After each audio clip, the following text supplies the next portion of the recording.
ಈ ದುರಂತ ಏನು ನಡೆದಿದೆ ಇದರ ಸಂಬಂಧ ಪೊಲೀಸರಿಂದ ಪ್ರಾಥಮಿಕ ವರದಿ ಕೂಡ ಸಿದ್ಧವಾಗಿದೆ. ಈ ದುರಂತಕ್ಕೆ ಸಂಬಂಧಪಟ್ಟಂತೆ ಪೊಲೀಸರಿಂದ ಪ್ರಾಥಮಿಕ ವರದಿ ಸಿದ್ಧವಾಗಿದೆ. ಕಾಲ್ತುಳಿತ ಸಂಭವಿಸಿದ್ದು ಹೇಗೆ, ಕಾರಣವಾಗಿದ್ದೇನು, ಇದೆಲ್ಲ ಸಂಬಂಧಪಟ್ಟಂತೆ ವರದಿಗಳು, ರಿಪೋರ್ಟ್ಗಳು ಸಿದ್ಧವಾಗಿದೆ. ಆರ್ಸಿಬಿ ವಿಜಯೋತ್ಸವದ ದಿನ ಸ್ಟೇಡಿಯಂನಲ್ಲಿ ಏನ್ ನಡೀತು, ಸಾವು ನೋವಿಗೆ ಕಾರಣವನ್ನ ಪೊಲೀಸರ ತಂಡ ಈಗಾಗಲೇ ಹುಡುಕಿದೆ. ಆರ್ಸಿಬಿ ವಿಕ್ಟರಿ ಪರೇಡ್ ಟ್ವೀಟ್ನಿಂದ ಎಡವಟ್ಟಾಗಿರೋದು ಅದು ಕೂಡ ವರದಿಯಲ್ಲಿ ಗೊತ್ತಾಗಿದೆ. ಟಿಕೆಟ್ನಲ್ಲಿ ಗೊಂದಲ, ಫ್ರೀ ಎಂಟ್ರಿ ಘೋಷಣೆಯಿಂದ ಆಪತ್ತು ಎದುರಾಗಿರೋದು.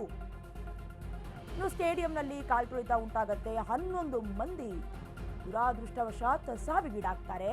ಈಗಾಗಲೇ ಸಿಬಿಐ ಕೂಡ ಈ ಒಂದು ಕೇಸ್ಗೆ ಎಂಟ್ರಿಯನ್ನ ಕೊಟ್ಟಿದೆ. ಮುಖ್ಯವಾಗಿ ಪೊಲೀಸರು ಕೂಡ ಪ್ರೈಮರಿ ರಿಪೋರ್ಟ್ ಅನ್ನ ಸಿದ್ಧತೆ ಮಾಡ್ಕೊಂಡಿದ್ದಾರೆ.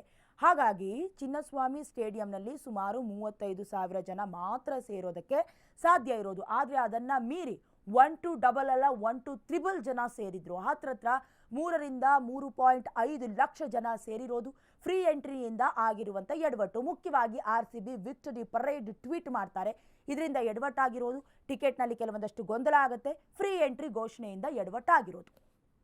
ಇನ್ನು ಇದೇ ವಿಚಾರಕ್ಕೆ ಸಂಬಂಧಪಟ್ಟಂತೆ ಹೆಚ್ಚಿನ ಡೀಟೇಲ್ಸ್ ಅನ್ನ ಕೊಡ್ತಾರೆ ನಮ್ಮ ಪ್ರತಿನಿಧಿ ಅಜಯ್. ಅಜಯ್, ಈಗಾಗಲೇ ಆರ್ಸಿಬಿ ವಿಕ್ಟರಿ ಪರೇಡ್ನಿಂದ ಕೆಲವೊಂದಷ್ಟು ಎಡವಟ್ಟಾಯಿತು ಅನ್ನೋದು ಪೊಲೀಸರ ಪ್ರಾಥಮಿಕ ತನಿಖೆಯಿಂದ ಅಥವಾ ರಿಪೋರ್ಟ್ನಿಂದ ಗೊತ್ತಾಗ್ತಾ ಇದೆ. ಇನ್ಯಾವ್ಯಾವ ವಿಚಾರ ಗೊತ್ತಾಗಿದೆ ಅಂತ? ಖಂಡಿತವಾಗಿ ಈಗಾಗಲೇ ಈ ಒಂದು ವಿಚಾರಕ್ಕೆ ಸಾಕಷ್ಟು ಚರ್ಚೆ ಆಗ್ತಾ ಇದೆ, ಯಾರ್ದು ತಪ್ಪು ಅಂತ ಹೇಳಿ.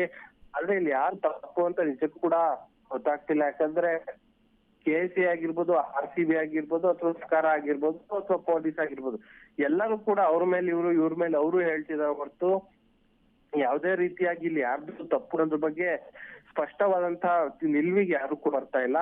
ಸೊ ಹೀಗಾಗಿ ಈ ಒಂದು ವಿಚಾರ ಈಗಾಗಲೇ ಕೋರ್ಟ್ ನಲ್ಲೂ ಕೂಡ ಇರುವಂತದ್ದು. ಸೊ ಹೀಗಾಗಿ ಕೋರ್ಟ್ ಕೂಡ ಈಗಾಗಲೇ ಅಲ್ಲೂ ಕೂಡ ಸಾಕಷ್ಟು ಜನ ಅರ್ಜಿಗಳು ಹಾಕೊಂಡಿದ್ದಾರೆ. ಇವತ್ತು ಕೂಡ ಆ ಒಂದು ಅರ್ಜಿಗಳು ಕೂಡ ಈಗಾಗಲೇ ವಿಚಾರಣೆಗೂ ಕೂಡ ಬರಬೇಕಾಗಿದೆ.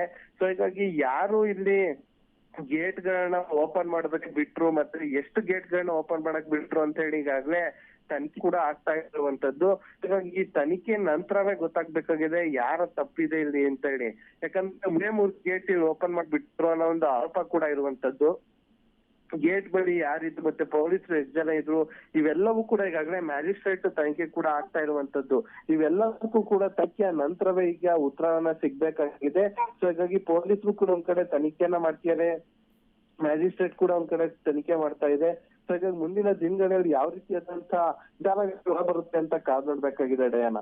ಥ್ಯಾಂಕ್ ಯು ಅಜಯ್ ನಿಮ್ಮೆಲ್ಲ ಡೀಟೇಲ್ಸ್ಗಾಗಿ. ಈಗಾಗಲೇ ಕಾಲ್ತುಳಿತಕ್ಕೆ ಸಂಬಂಧಪಟ್ಟಂತೆ ಕೆಲವೊಂದಷ್ಟು ಪ್ರೈಮರಿ ರಿಪೋರ್ಟ್ ಅನ್ನ ಪೊಲೀಸರು ಸಿದ್ಧತೆ ಮಾಡ್ಕೊಂಡಿದ್ದಾರೆ. ಸಾವು ನೋವಿಗೆ ಏನು ಕಾರಣ ಅನ್ನೋದನ್ನ ಕೂಡ ಪೊಲೀಸರ ತಂಡ ರೆಡಿ ಮಾಡ್ಕೊಂಡಿರುವಂಥದ್ದು.